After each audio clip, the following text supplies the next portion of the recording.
Канал Валерия Табакова представляет выступление американского политолога Яна Бремера на тему «Следующая мировая сверхдержава – это не то, о чем вы думаете». У меня есть важный вопрос. Кто правит миром? Раньше на него было легко ответить. Если вам, как и мне, перевалило за 45, то вы выросли в мире, которым управляли два гиганта. США командовали с одной стороны железного занавеса, а СССР устанавливал свои правила с другой. Это был биполярный мир, все было очень просто. Если вам нет 45, то вы выросли, когда СССР уже распался, оставив США в качестве супердержавы, доминирующей в мировых институтах и проявляющей грубую силу. Это был однополярный мир. А примерно 15 лет назад все стало немного сложнее. США больше не хотели быть мировым жандармом или архитектором мировой торговли, или даже защитником мировых ценностей. Другие страны становились сильнее, и они легко могли игнорировать многие правила, которые им не нравились, порой даже устанавливая свои собственные правила. Что произошло? 3 вещи. Первое. Россия не была интегрирована в западные институты.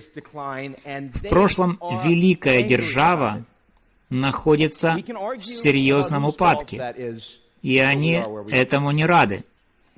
Можно спорить о том, кто в этом виноват. Но мы имеем то, что имеем. Второе. Китай был интегрирован в институты, возглавляемые США, предполагая, что когда они станут богаче и сильнее, то превратятся в американцев. Оказывается, они остались китайцами. И США не очень этим довольны. Третье.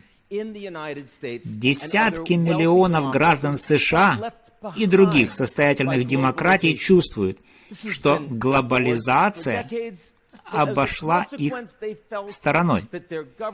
Это игнорировалось на протяжении десятилетий. Но из-за этого они стали считать, что их власти и лидеры не заслуживают своих полномочий. Если посмотреть на новостную повестку по всему миру, движущей силой 90% всех конфликтов и геополитической напряженности являются эти 3 причины. И почему сегодня мы живем в мире без лидера? Но, как мы знаем, это продлится недолго. Что же будет дальше? Какой мировой порядок можно ожидать в следующем десятилетии? Что-то из того, что я скажу, может вас удивить, потому что у нас не будет ни биполярного, ни однополярного, ни даже многополярного мира. Если у нас нет одной или 2 сверхдержав, то у нас нет единого мирового порядка. Вместо этого у нас будет 3 разных порядка, местами пересекающихся, и третий будет особенно важен для того, как мы живем, что мы думаем, чего мы хотим и на что мы готовы, чтобы получить это. Но давайте начнем по порядку. Сегодня у нас есть глобальная система безопасности. Как видно из этой карты, США и их союзники тут самые сильные игроки.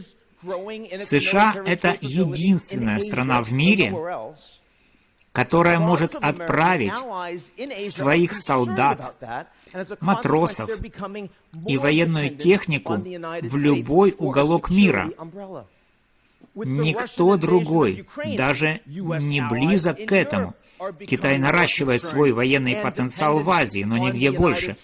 Многие американские союзники в Азии обеспокоены этим. В результате они все больше зависят от системы безопасности США.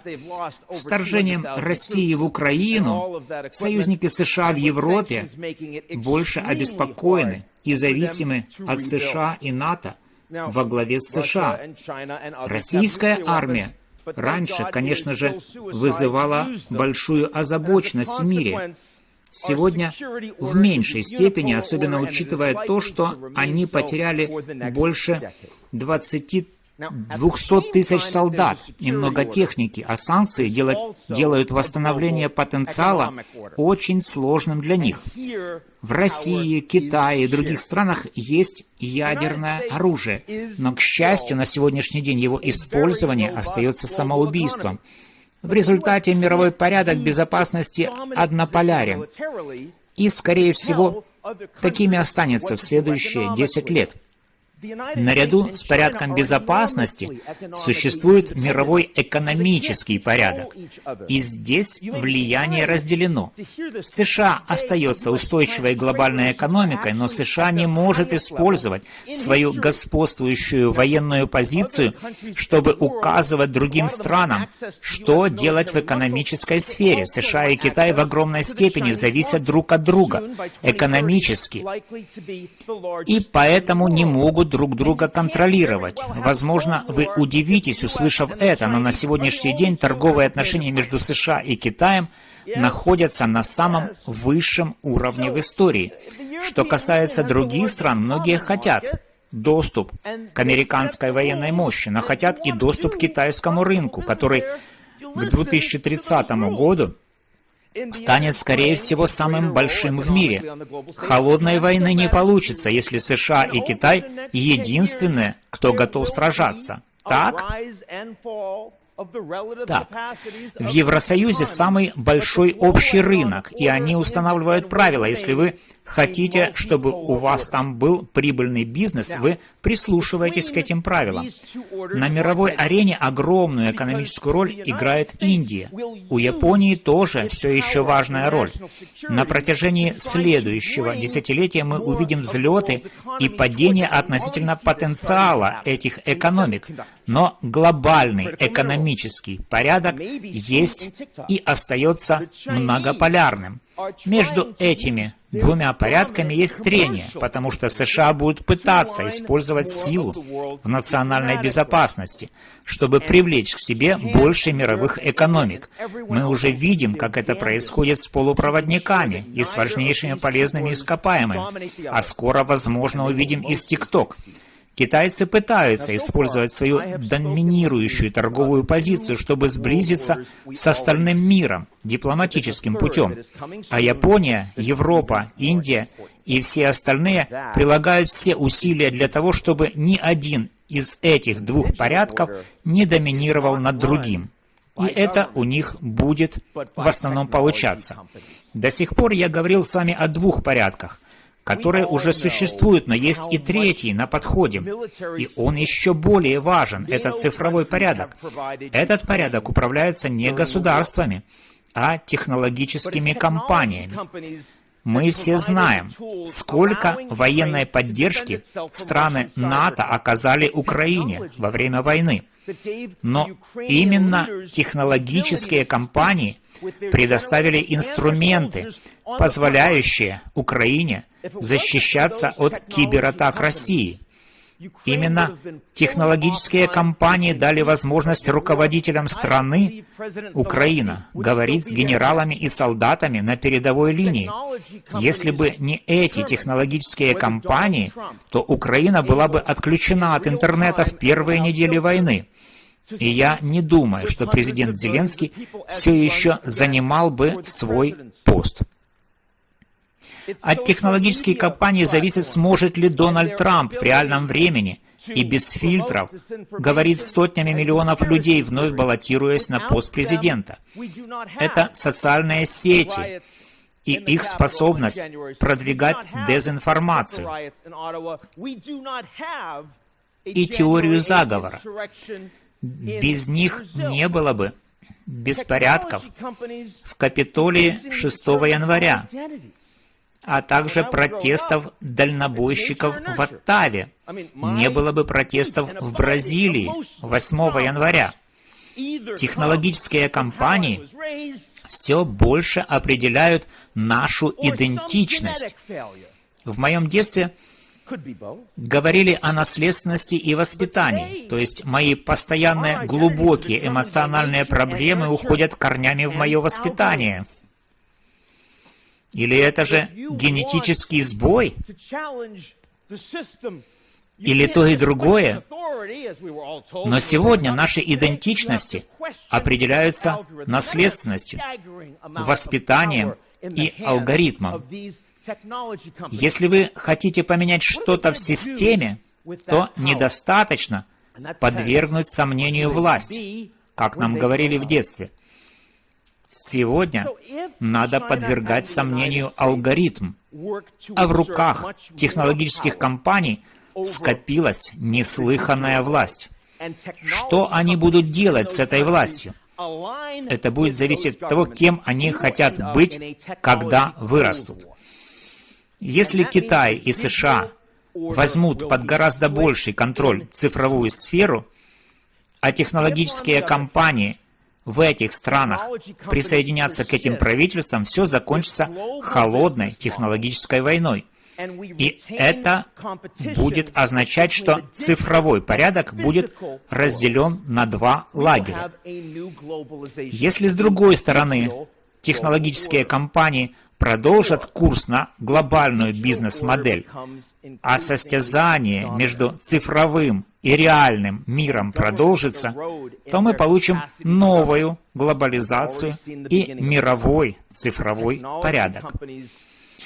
Если же цифровой порядок станет все более доминирующим, а государства утратят свою способность к управлению, и мы уже видели предпосылки этого, то технологические компании станут доминирующими участниками на мировой арене во всех смыслах, и мы получим технополярный порядок. И это станет определяющим фактором того, получим ли мы безграничные возможности или мир без свободы. На этом месте моего выступления я должен был бы поделиться с вами хорошими новостями. Но те, кто слушал меня раньше, знают, что этого не произойдет. Эти прорывные и революционные технологии невозможно поставить на паузу.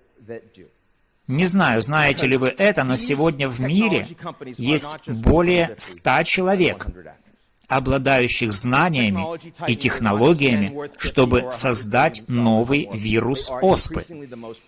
Честно говоря, у меня нет ответов, но у меня есть парочка вопросов к тем, у кого они есть.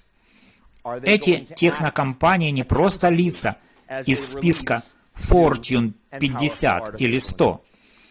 Эти техногиганты не просто люди с состоянием в 50 или 100 миллиардов долларов.